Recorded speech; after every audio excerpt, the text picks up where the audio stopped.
সকালে সূর্য যেমন দিনের আভাস দেয়, ঠিক তেমনই শ্রীলঙ্কার ওপেনাররাও শুরুতে বুঝিয়ে দিয়েছিল বড় স্কোরই ইঙ্গিত। দুবাইয়ে সুপার 4-এর প্রথম ম্যাচে বাংলাদেশকে মুখোমুখি পেয়ে দুই ওপেনার কুশল মেন্ডিস আর প্রথম নিশাঙ্ক ঝড়ো সূচনা এনে দেয়। টসে জিতে আগে বোলিংয়ের সিদ্ধান্ত নেয় লিটন দাস। পরিকল্পনা ছিল লঙ্কানদের কম রানে থামানো, কিন্তু হলো উল্টো।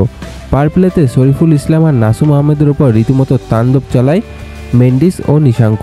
যদিও 15 বলে 22 রান করা নিশাঙ্ককে ফিরিয়ে প্রথম সাফল্য এনে দেয় তাসকিন আহমেদ। এরপর শেখ মেহেদীর চেপে বসে ফেরান 25 বলে 34 রান করা কুশল মেন্ডিস ও কামিল মিশারাকে। কুশল পেরেরা করতে পারেনি টি-20 সুলভ ব্যাটিং। মুস্তাফিজুরের বলে লিটনের হাতে ক্যাচ দিয়ে ফিরেছেন 16 বলে 16 রান করে। তবে শেষ দিকে দাসুন শঙ্কা আর চারিত আশালঙ্কার ঝড়ে বড় সংগ্রহ পায় লঙ্কানরা। 12 বলে 21 রান করে ফেরেন আশালঙ্কা, কিন্তু সানাকা তুলে নেয় দুর্দান্ত 50। শেষ পর্যন্ত লঙ্কানদের স্কোর দাঁড়ায় 7 উইকেটে 168 রান। বাংলাদেশকে জিততে হলে করতে হবে 169 রান।